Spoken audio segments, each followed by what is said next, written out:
Welcome to গৌরিস kitchen. বন্ধুরা, আশা করি আপনারা ভালোই আছেন। আমার চ্যানেলে সবাইকে স্বাগত।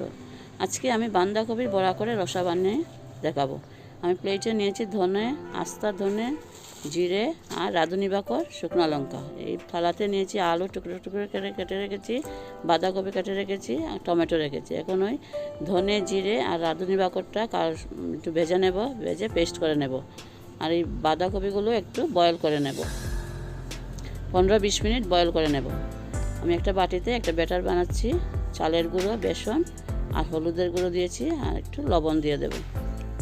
আমার বাঁধাকপিগুলো বয়েল হয়ে গেছে, থালাতে নামিয়ে নিচ্ছি।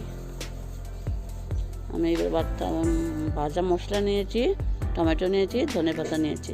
এখন ব্যাটারে আমি ওই বাঁধাকপিগুলো ভেজে নেব। হলুদের গুঁড়ো নিয়েছি, জিরার গুঁড়ো নিয়েছি, লঙ্কা গুঁড়ো নিয়েছি, নিয়ে পেস্ট করে নিয়েছি। এখন আমার বড়াগুলো দু সাইড ভালো করে লাল করে ভেজে নিয়েছি। আমার ভাজা হয়ে গেছে, একটা একটা করে নামিয়ে নিচ্ছি। কড়াইতে তেল দিয়েছি, 5 ফোড়ন দিয়েছি। এখন টমেটোগুলো দিয়েছি, কাঁচা লঙ্কা দিয়েছি, তেজপাতা দিয়েছি, ওই ব্যাটারটা দিয়ে দিলাম।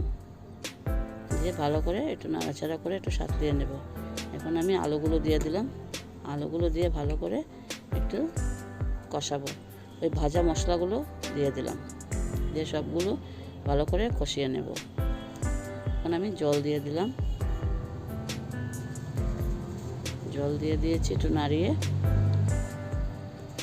20 মিনিট রেখে সিদ্ধ হয়ে গেছে। এখন আমি বড়াগুলো দিয়ে ধনেপাতা দিয়ে দিলাম,